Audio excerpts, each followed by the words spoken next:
Okey, yang seterusnya adalah bila kita macam mana kita nak record bila ada buat pindahan wang dan juga ambilan.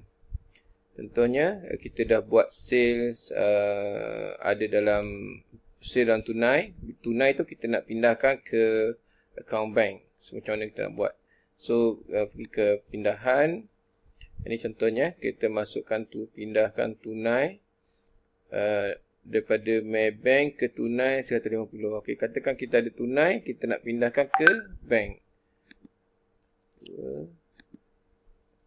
Macam mana kita nak buat dia So 5 April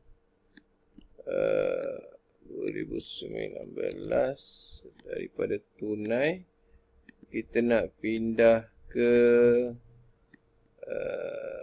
CIMB contohnya RM100. Okey.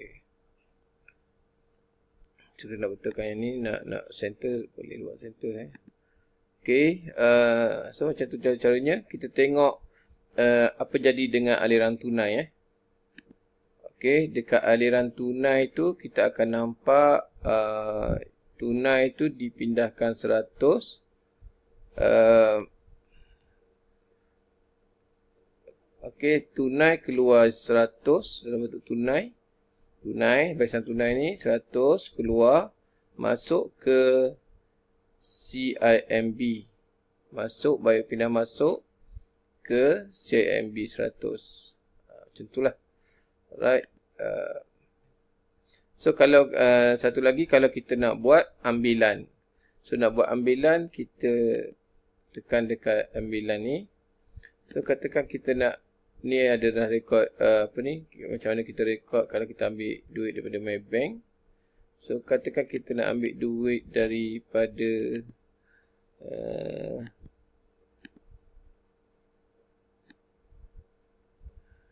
CIMB contohnya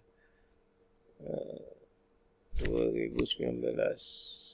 Kita nak ambil daripada CIMB RM100 yang kita pindah tadi. Okey, so kita tengok dekat aliran tunai dia. Aliran tunai dekat CIMB, ambilan daripada CIMB. Okey. Jadi dah baki dah tak ada lah dekat CIMB. Tak diambil kan. Okey. Itu saja untuk buat pindahan dan juga ambilan.